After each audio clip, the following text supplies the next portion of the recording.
పితా పుత్ర పవిత్రాత్మ నామమున ఆమెన్. శుభోదయం. ఈరోజు దేవుని వాక్యము, అనుగ్రహ పరిపూర్ణురాల నీకు శుభము, ఏలినవారు నీతో ఉన్నారు. లూకా 1వ అధ్యాయం 28వ వచనం. అమలోద్భవి మాత పండగ శుభాకాంక్షలు అందరికీ. క్రీస్తు ప్రభునందు మన విశ్వాసాన్ని ప్రకటిద్దాం. యేసువా, మీ మరణమును ప్రకటించెదము, మీ ఉత్థానమును చాటుదము, మీరు మరలా వచ్చు వరకు వేచియుందుము. త్రిత్వైక సర్వేశ్వరుడు మనకు చేసిన సకల మేళ్ళకు గాను వారికి వందనములు అర్పిద్దాం. తండ్రి దేవా, మీకే స్తుతి ఘన మహిమ. యేసుదేవా, మీకే స్తుతి ఘన మహిమ. ఆత్మదేవా, మీకే స్తుతి ఘన మహిమ. త్రియేక దేవా, మీకే స్తుతి ఘన మహిమ. ఈరోజు దేవుని వాక్యాన్ని చదువుకుందాం. లూకా సువార్త 1వ అధ్యాయం వచనములు 26 నుండి 38 వరకు.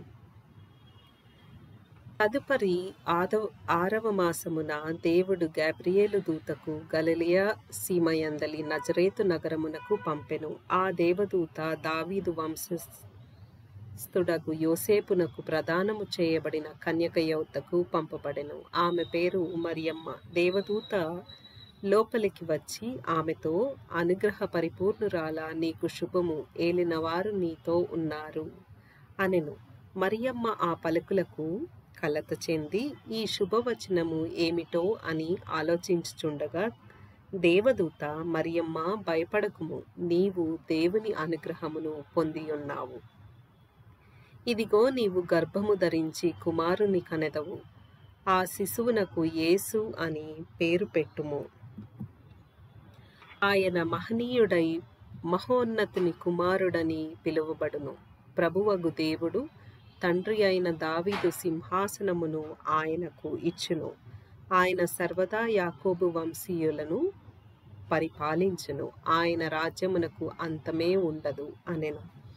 అంతటా మరియమ్మ, నేను పురుషుని ఎరగను కదా, ఇది ఎట్లు జరుగును అని దూతను ప్రశ్నించెను. అందుకు ఆ దూత ఇట్లనెను, పవిత్రాత్మ నీపై వేంచేయును, సర్వోన్నతుని శక్తి నీపై ఆవరించును. అందుచేత ఆ పవిత్ర శిశువు దేవుని కుమారుడు అని పిలువబడును. నీ చుట్టమగు ఎలిజబెతమ్మను చూడును. ఆమెకు వయసు మళ్ళినది కదా. గొడ్రాలైన ఆమె గర్భము ధరించి ఇది 6వ మాసము. ఏలయనా దేవునికి అసాధ్యమైనది ఏదియూ లేదు.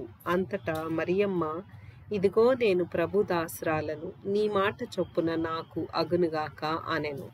అంతటా ఆ దూత వెళ్ళిపోయెను. ఇది క్రీస్తు సువిశేషము. క్రీస్తువా, మీకు స్తుతి కలుగునుగాక. ప్రార్థించుదము. ఓ క్రీస్తు ప్రభువా, పోయిన వారమంతా ప్రభువా నిరీక్షణ గురించి, ఆగమన కాల నిరీక్షణ గురించి ధ్యానించాం ప్రభువా, మమ్మల్ని మీరు అక్కడికై సిద్ధపరచండి ప్రభువా. మీ శాంతిని మా హృదయాలలో, మా జీవితాల్లో, మా గృహాలలో, మా సంఘాలలో నిలపండి ప్రభువా. ప్రపంచమంతా నీ శాంతిని బడయెదురుగాక ప్రభువా.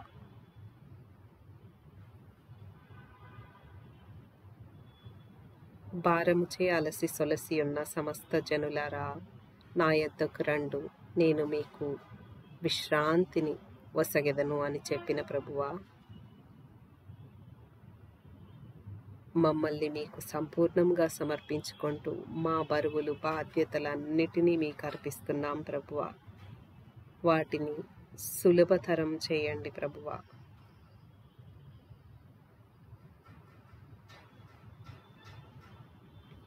పరిశుద్ధ మరియమాత,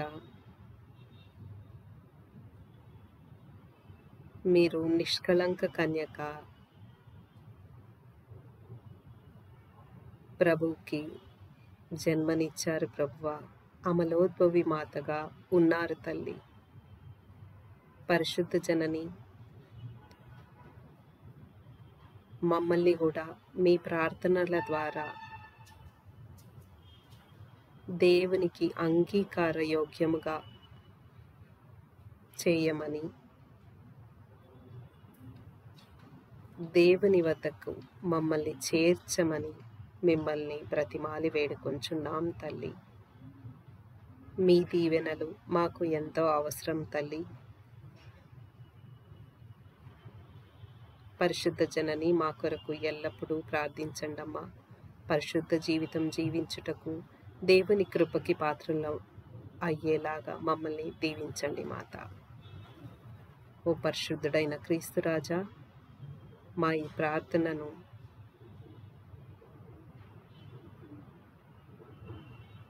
మీ పేరట మరే మాత మధ్యస్థ వేడుదల ద్వారా అడిగి వేడుకొంచున్నాము. ఆమెన్.